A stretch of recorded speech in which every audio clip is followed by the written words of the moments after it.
The question lingers, like a shadow over ancient texts. What happened when angels looked down upon the daughters of men and desired them? Was this merely myth, or a forbidden union that shook the order of heaven and earth? The book of Genesis gives only a few haunting lines, yet within those lines lies the seed of one of the greatest mysteries ever told. It speaks of sons of God who descended to the earth and took wives from among humanity, and of their children, giants mighty and terrifying, whose presence left scars upon creation itself.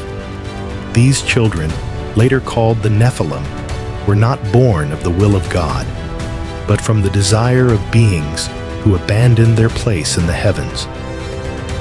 Picture it now. The stars hang in the dark firmament, eternal and silent, while below the earth thrives with early humanity. Fires burn in primitive camps, laughter rises in the night, and daughters of men walk with grace beneath the moon. High above the watchers, angels sent to oversee mankind gaze downward. Their purpose is divine guardianship, yet in their hearts, a storm brews. They are moved not by obedience to God, but by yearning for beauty, by hunger for flesh that was never meant for them. What begins as longing becomes temptation, and temptation soon leads to rebellion. The watchers speak among themselves in secret councils, whispering of the forbidden. Their leader, Semjaza, fears the wrath of heaven, yet he knows the desire in each of their hearts is too strong to be denied. If only one acts, he will be punished alone, he warns. But if we bind ourselves by oath, we will all share the burden. So together, they swear an eternal pact upon Mount Hermon, vowing to descend as one and take wives among the daughters of men. In that vow lies the first fracture, a crack in the harmony of heaven's will. And so it begins. These radiant beings, clothed in light and power, cast aside their stations and fall to earth. Humanity beholds them with awe, mistaking their brilliance for divinity, never knowing that what they see is rebellion disguised in splendor. The daughters of men are given in marriage, and the union between spirit and flesh becomes reality. From these unions come children, unlike any before, towering, powerful, and insatiable. They are not wholly of heaven, nor wholly of earth, but something in between, the Nephilim. At first, their strength is seen as a blessing. Villages protected enemies, vanquished fields defended. Yet power unchecked soon turns to corruption. The Nephilim hunger, endlessly consuming the labor of mankind, and when food is not enough, they turn to blood. They crush weaker men, enslave the helpless, and spread violence like a plague. What was once awe becomes terror. Mothers weep for their sons. Fathers bow in despair, for who can stand against a child of the heavens born with the fury of giants? The earth itself groans beneath their weight. The cries of the oppressed rise to heaven, and creation is thrown into imbalance. Animals are corrupted, knowledge forbidden is taught sorcery, weaponry, enchantments, and secrets of the stars. The Watchers, once guardians, now become teachers of destruction, spreading wisdom that was never meant for mortal hands. Humanity, once innocent and simple, learns the arts of war and vanity, fashioning swords, mirrors, and charms. In a single generation, the beauty of creation is overshadowed by the curse of rebellion. But heaven does not turn a blind eye. God hears the cries of the afflicted. His promise from the beginning was clear. Creation is good, humanity is made in His image, and no corruption shall stand forever. The Watchers have broken covenant. The Nephilim have tainted the earth, and now judgment must come. Prophets speak of a coming reckoning of waters, that will rise to wash away the corruption of giants and cleanse the earth of their stain. The promise of justice shines like a distant light, even as darkness spreads across the land. Still within the storm of rebellion, a lesson begins to form. The fall of the Watchers is not only a story of desire, but of the cost of disobedience. They sought to mix what was never meant to mingle, and in their pursuit of pleasure, they birthed sorrow. Humanity, too, sees in their reflection a warning that power without restraint destroys that desire, without obedience corrupts, and that no secret stolen from heaven can remain hidden forever. And yet a question burns for the listener. Why would angels risk everything for the love of mortal women? Was this lust alone, or some greater defiance, a rejection of the order God had set between heaven and earth? The answer remains, veiled, wrapped in mystery. Some say the Watchers sought to create a new race, one that might rival the image of God himself. Others believe they were driven by envy, jealous of mankind's place in God's heart. Whatever the truth, their choice set in motion a divine drama whose echoes would thunder through generations. The Watchers descend the Nephilim rise, and the stage is set for judgment. What began as longing beneath the stars has now become a shadow upon the world. The heavens prepared to act for corruption cannot stand forever. And within this moment lies the beginning of one of the most haunting and forbidden tales of Scripture, the secrets of the Nephilim children of the fallen. The giants walk upon the earth. Their shadows stretch long across valleys and plains. Their voices thunder like storms, and their appetites devour the labor of nations. These are the Nephilim, the offspring of heaven and humanity, born of rebellion and desire. At first, their strength is admired, for who can resist marveling at men who tower above all others, who wield power beyond mortal reckoning? But soon, admiration turns to dread. Their hunger knows no limit. Fields are stripped bare, herds are slaughtered in a night, and when no food remains, they turn against man himself. Blood stains the soil, and the cries of the innocent reach heaven's throne. They are not merely tall, they are mighty in cruelty. Whole cities bow beneath their fists, entire tribes vanish into slavery or slaughter. Some Nephilim claim dominion as kings, carving their names into stone as if they were gods.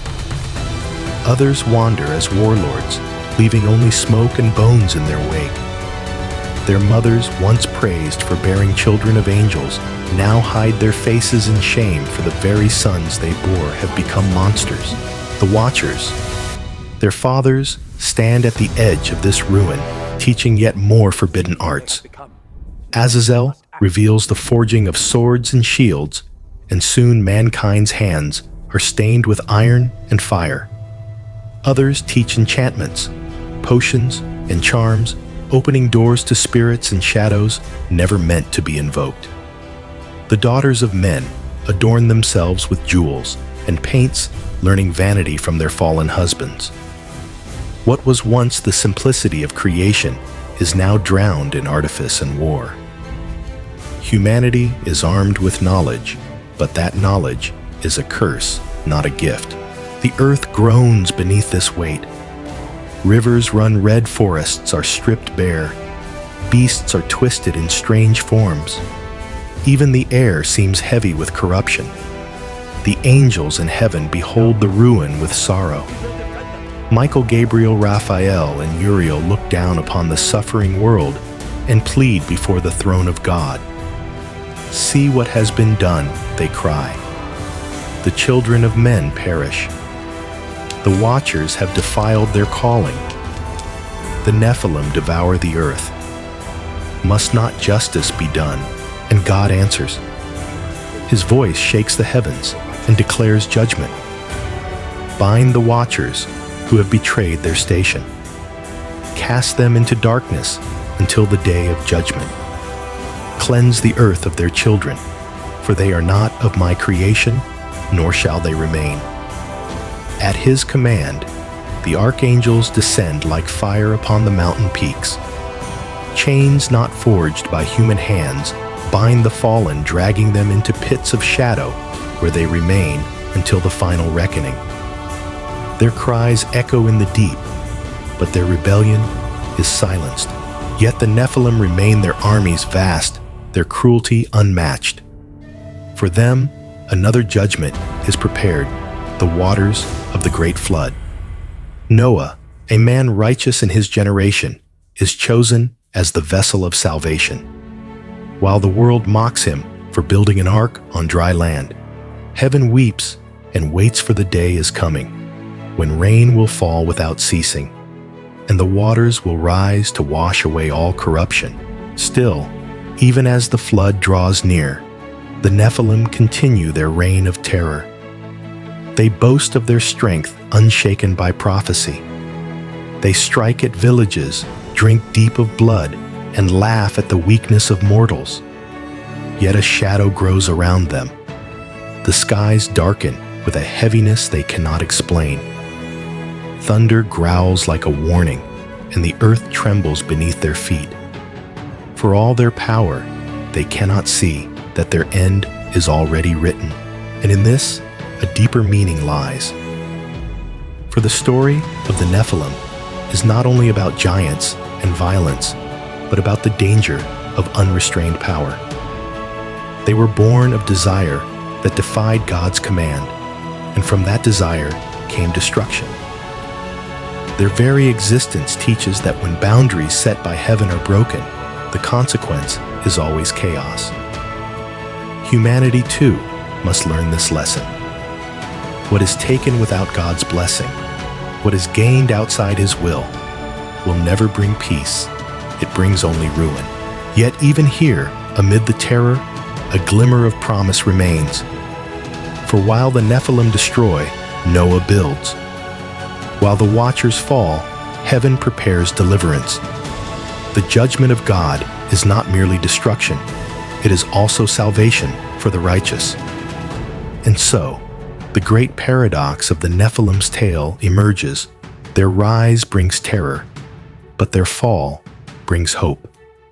Out of the flood will come a new world, cleansed of their shadow, where humanity may begin again. Prophecy whispers, though, that the Nephilim are never fully gone.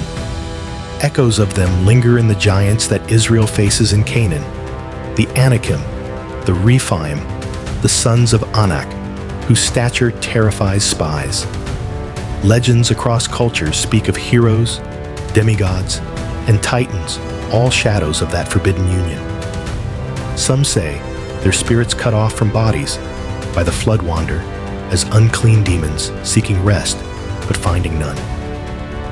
They are reminders of what happens when heaven's order is broken, and they remain as warnings carved into the memory of mankind. The Nephilim's fall teaches that no empire, no giant, no rebellion can stand against the will of God. Yet it also teaches that humanity, fragile though it is beloved by the Creator, who will cleanse and redeem rather than abandon. For though giants stride the earth, it is the humble man with faith who finds favor and builds the ark. And though the flood drowns the mighty, it is the small family of Noah who carries the seed of life into a new beginning. Thus, the story moves toward its climax. The watchers are bound, the Nephilim rage, the ark rises on dry land, and the heavens prepare to open their gates of water. Judgment is near, and the secrets of the Nephilim move closer to their tragic end. The skies blacken, clouds gather with a weight never before seen, and thunder rolls as if the heavens themselves are groaning under the burden of judgment. The Nephilim, mighty and unafraid, look upward and laugh at the trembling of the earth. Yet their laughter is hollow, For deep within their bones, they sense the truth. The hand of God has been stirred, and his patience has ended. Noah works steadily on the ark, plank by plank, as the warnings of heaven echo in his heart. For 120 years, he has labored in obedience while the world mocked him. Children have thrown stones, elders have jeered, kings have scoffed, and the Nephilim, towering in their pride, have declared him a fool. Yet Noah listens not to the voices of men, but to the command of God. His ark is not only a vessel of wood, it is a prophecy carved in timber, a testimony that judgment is certain and salvation is prepared. Then the rain begins. At first, it is gentle a mist that could be mistaken for morning dew. But soon, the heavens break open, and torrents pour as though every river of the sky has been unleashed. The ground shakes, fountains burst from the deep, and waters rise with unstoppable fury. Men cry out, women weep, and even the Nephilim, so mighty in stature, feel fear claw at their hearts. Their towering bodies stumble as the earth itself crumbles beneath the flood. Some Nephilim fight against the waters, striking at waves as if they were enemies of flesh. Others climb mountains carrying men and women on their shoulders, desperate to save at least a fragment of their dominion. Yet the waters rise higher still. Their voices, once thundering in arrogance, now howl in despair. For all their strength, they cannot resist the decree of the Almighty. The flood swallows cities, kingdoms, beasts, and giants alike, leaving only silence broken by the roar of rain. In the ark floats the remnant Noah, his family, and the animals preserved by God's hand. Inside, the light of hope flickers. Outside, the legacy of rebellion drowns. The watchers bound in chains beneath the earth hear the cries of their children fade. Their punishment is complete. Not only are they cast into darkness, but the fruit of their rebellion is erased from the world. Yet judgment is never without meaning. The destruction of the Nephilim is not only wrath, but mercy. For if their reign had continued, no flesh would have been spared. Their violence, their hunger, their corruption would have consumed every corner of creation. The flood, though terrible, becomes a cleansing, a reset of the world, a renewal of God's promise to preserve what is good and holy. But the shadow of the Nephilim is not erased entirely. In the generations after the flood, whispers remain. Israel's spies tremble before the Anakim, saying, "We were as grasshoppers in their sight." David later faces Goliath, a giant, whose stature recalls the old days. Prophets speak of unclean spirits roaming the earth, restless souls of the Nephilim who perished in the flood. They wander without bodies, seeking to afflict mankind, becoming demons that tempt, deceive, and oppress. The war between heaven and the children of rebellion continues not in flesh, but in spirit. And what of prophecy? Some traditions warn that the end of days will mirror the days of Noah. Just as the Nephilim once filled the earth with violence, so too will wickedness spread before the final judgment. Giants may not walk openly in flesh, but their legacy endures in systems of pride, violence, and corruption that tower above humanity like unseen colossi. The spirit of rebellion is ancient, and its roots run deep. Yet the promise of God is deeper still. For just as Noah found grace, so too shall a remnant be preserved when the final storm comes. The story of the Nephilim, then, is not simply about monsters of the past. It is a mirror held up to mankind. The watchers chose desire over obedience, and their children became destruction. Humanity today faces the same choice to live within the order of God's will, or to grasp after forbidden power. The lesson is clear. Giants fall. Rebellion drowns. But faith humble, steadfast, and obedient endures forever. Thus, the tale of the Nephilim closes in shadow and light. From forbidden unions came terror. From terror came judgment. And from judgment came redemption. The secrets of the Nephilim are not lost. They echo as warnings etched in prophecy, whispering across time that no power can withstand the hand of God, and no rebellion can eclipse his promise. And so the waters recede. The ark rests upon Ararat, and a new dawn breaks over a world washed clean. Yet the story of the Nephilim does not vanish with the flood. It lingers like the distant rumble of thunder after a storm has passed. The earth is new, but the memory of giants remains carved into the hearts of men as both a terror and a warning. The voices of the watchers are silenced bound until the day of final judgment. But their tale is whispered still in the night winds and in the ancient songs of tribes who remember a time when giants walked the earth. Around the fires of generations, elders speak of towering shadows and battles too great for ordinary men. They speak of the arrogance of heaven's sons who abandoned their place, and of the mercy of God who preserved life through one obedient servant. These memories, half faded, remind humanity that history itself is a teacher, and its lessons are etched not only in Scripture, but in the very soil we walk upon. The Nephilim become more than a story. They become a symbol. They stand for all things that rise in defiance of God. Empires swollen with pride, men who thirst for power, nations that consume the weak.